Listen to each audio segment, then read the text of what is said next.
જે ઝોન કક્ષા સુધી પહોંચ્યું છે. અત્યાર સુધીના લગભગ મેં 12 શૈક્ષણિક ઇનોવેશન શાળા લેવલે હાથ ધરેલા છે. શાળા 2010માં સી ગ્રેડમાં હતી, અત્યારે અમે A+++માં. સોલંકી ભાવનાબેન એમ, શ્રી આમોદરા કન્યા પ્રાથમિક શાળા, જિલ્લો ગીર સોમનાથ. મારું ઇનોવેશન છે સમગ્ર મગજ આધારિત 360 ડિગ્રી મૂલ્યાંકન માસ્ટરી લર્નિંગ મોડેલ.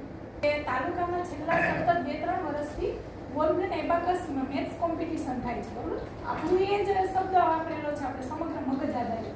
તો અહીંયા મેં જે ટેકનિક વાપરેલી છે ને એમાં મારા વિદ્યાર્થીઓના જ્વલંત સફળતા છે કે 20 અને 25 આ કેવું શક્ય બને જ્યારે શૈક્ષણિક ગુણવત્તા અને સહઅભ્યાસિક પ્રવૃત્તિ બંનેનું એકસાથે મિલન થાય અને બંનેમાં મહત્તમ શૈક્ષણિક સુધારો આવે ત્યારે આપણે આ રિઝલ્ટ મળે છે. એ મારા ધ્યાન બીજી જગ્યાએ છે. તો અહીંયા તમે જોઈ શકો છો કે ટીએલએમ રેક બનાવેલા છે, એમાં સિમ્બોલ મૂકી દીધા છે. જ્યારે જોઈએ ત્યારે બાળકો પણ સરળતાથી લઈ શકે અને વર્ગખંડ છે. પ્લસ પહેલા અને બીજો ધોરણ, હું 3 થી 5 માં કામ કરું છું, પણ પહેલા અને બીજા માટે પાયામાં સ્ટેપમાં સંખ્યા જ્ઞાન કેમ શીખવવું તો એમના પણ બુક બનાવેલી છે. એના પીડીએફ 1500 થી વધારે શાળાઓમાં શેર કરેલા છે. અને એ પાયાના શું એ સ્ટોન પર હું તમને સમજાવીશ. અહીંયા આ આઈઆઈએમમાં મારા ગણિતના 2 ઇનોવેશન એટલે મેથ્સ કરાવું છું. મેથ્સના સરળીકરણના વિડિયોઝ YouTube ચેનલ પર પણ છે અને આઈઆઈએમમાં પણ 2 આપણા કેસ સ્ટડી 402 શિક્ષકો પસંદ થયા ગુજરાતમાં. એમાં આપણા 2 કેસ સ્ટડી પસંદ થયેલા છે. આ છે પાયા લેવલની 9 પ્રયાસ. માઇન્ડને આપણે પકડવાના છે, બાળકોને એકસાથે આપણે જોડવાના છે. એમાં બીજું આવે છે ટીચ એન્ડ સ્વીચ. તમારી પાસે બાળકો છે તો બધા એવા નથી, મધ્યમ સ્તરના બધા નથી, વધારે સારા નથી તો અતિ નબળા નથી. 3 પ્રકારના બાળકો સરકારી શાળામાં આવે છે. તો તમે એની પાસેથી કેટલું લઈ શકો તો ટીચ અને સ્વીચ, શીખે અને શીખવે. આ મેથડથી શું થાય કે મૂલ્યાંકન પ્રક્રિયા ઝડપી બને. તો એના માટે અને બીજું બેઝિક હું એમ માનું છું કે જો પાયાના કૌશલ્યો સિદ્ધ નહીં હોય તો ધોરણ 6 થી 8 કે ધોરણ 3 થી 5 માં વિષય માટે કોઈ પણ અધ્યયન નિષ્પત્તિમાં સજ્જતા મળવાની નથી. તો આના માટેનો આપણો પ્રયાસ હોવો જોઈએ બેઝિક રોજ માટે હોવો જોઈએ. તો રોજ માટે શું આપી શકાય નથી. તો હું એમ માનું છું કે રોજ જો દાખલાનો મહાવરો ન થાય તો ગણિતમાં પકડ આવતી નથી. તો રોજ 10 દાખલા, રોજ 10 સ્પેલિંગ અને રોજ એક ઘડિયો કઈ રીતે કે બાળક ઘડિયો કરીને આવે તો બીજા દિવસે ફોલોઅપ લેવાનું કે ચાલો 2 નો ઘડિયો કરેલો છે કે 2 8 16 2 એ કોણ પૂછશે? તો અહીંયા તમને બાળકો દેખાતા હશે સામસામે. આ ટીચ એન્ડ સ્વિચિંગ મેથડ છે. રોજ એ બાળક છે એને ઘડિયો પૂછે છે. સ્પેલિંગ છે ઉચ્ચાર લખીને આવે છે. શરૂઆત AIOE ના વુમેન્સથી થાય છે. એના કાર્ડ્સમાં પણ PDF છે. એ સ્ટેપમાંથી જ્યારે બહાર નીકળે ત્યારે યુનિટ સ્પેલિંગમાં આવે છે. રોજ ખાલી 10 જ સ્પેલિંગ એના ઉચ્ચાર લખીને આવે. એની ટેસ્ટો ભરે છે. સ્પેલિંગ તે બાળકો દ્વારા શિક્ષક અને બાળકોની મદદથી ચેક થાય છે. 10 દાખલા છે ને એને રોજ માટે હોમવર્કમાં આપી દીધા છે. હવે વાલીઓને શિક્ષણમાં જોડી અને વાલીઓ કેલ્ક્યુલેટરની મદદથી 10 દાખલા ચેક કરે છે. ટપકા મેથડ આગળ દેખાડું છું. એટલે આ 3 વસ્તુ રોજ માટે થાય છે પ્રાર્થના પછીના સમયમાં. અને આ છે હોલ બ્રેન ટીચિંગ ટેકનિક જેમના છે અને અહીંયા એનું રજિસ્ટર છે. ઘણી વખત છે ના નથી. અને આ જે બાળક ખરેખર શિસ્તમાં છે જો એને પ્રાર્થનામાં સન્માનિત કરવામાં આવે તો ખરેખર બાળક છે એના પોતાના વર્તન અને વ્યવહારમાં સુધારો થાય છે. આ એનું પત્રક છે ઇનોવેટિવ. આ છે એના રૂલ્સ છે. આ બાળકોની ટીચ અને સ્પીચની મેથડ છે.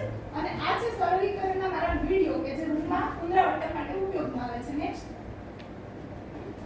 હવે છે ટપકા સિસ્ટમ. તમને ગણિતના દાખલામાં ટપકા દેખાતા હશે. જો ઘણી વખત દસકાવાળી બાદબાકીમાં ભૂલ આવે ને તો આપણે શું કરીએ ચોકડી મારી દઈએ. બીજા દિવસે દસકાવાળી બાદબાકીનો દાખલો બદલી જાય છે. ખરેખર બાળકને આજે જે ભૂલ છે તો સુધારવી પડે ને. તો એ ઉપચારાત્મક કાર્ય થાય જ્યાં સુધી બાળકને સાચું ન પડે ત્યાં સુધી એને બીજો દાખલો મળતો નથી.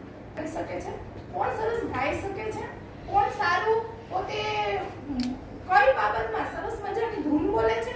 આ બાળકો મેળા વિભાગ મેળા ઇવોલ્યુશન થયું. અને આ તમને ખરેખર બધાને ઉપયોગી થશે કેમ કે બાળ મેળો છે ને ત્યારે આપણે ફાઇલો ભરી દઈએ.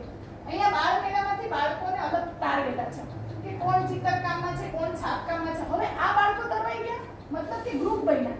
હવે ગ્રુપને આ બધી જ ફાઇલોમાં ડિવાઈડ કર્યા. એના જ અહીંયા જો કોડ આપેલા છે. આ પુસ્તકના કોડના કારણે શું છે કે તમે મને કહો કે મારે 145 નંબરનું પુસ્તક જોઈએ. એમાં લાઈન છે કે 100 થી 200 કોડ આપેલા છે. 145 સેકન્ડમાં તમને પુસ્તક આપું. બીજું વિભાગ અહીંયા તમે જોઈ શકો છો કે દરેક વાલીને શિક્ષણ જોડવામાં પ્રયાસ કરેલો છે. નેક્સ્ટ અહીંયા છે ચોકલેટ થી આગળ વિદ્યાર્થીઓ 1 થી 5 માં પેન્સિલનો ઉપયોગ કરે છે. ડબલ લાઈન 4 લાઈન બુક અક્ષર સુધારણા માટે કરે છે. તો એમાં વાલીઓને જોડેલા છે. અત્યારે વાલીઓ જન્મદિવસમાં ચોકલેટ ભેટ આપતા એની જગ્યાએ એ લોકો પેન્સિલ ભેટ આપે છે, બુક ભેટ આપે છે. જેમાં વાત કરીએ તો સહઅભ્યાસિક એક બી ચેનલ અને આપણી શાળાની વોટ્સઅપમાં પ્રવૃત્તિ શેરિંગના માધ્યમથી આખા વર્ષ દરમિયાન દરેક પ્રતિભાને પ્રોત્સાહિત કરવા પૂરતા દાતાઓ મળે છે. એબી પેજમાં 5.6k ફોલોઅર્સ છે. નેક્સ્ટ, હવે તમે અહીંયા જોઈ શકો છો કે દરેક કોઈ એવી સ્પર્ધા નહીં હોય કે જે અમારી શાળાના તાલુકામાં, જિલ્લામાં કે ઝોન કક્ષા સુધી વિદ્યાર્થી હાલમાં જ વાર્તા કથન સ્પર્ધા ઝોન કક્ષાએ ગઈ છે.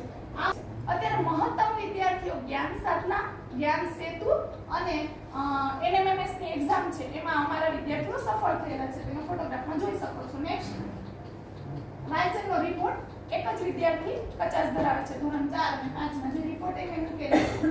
નેક્સ્ટ, અહીંયા ગુણોત્સવનું રિઝલ્ટ જોઈ શકો છો.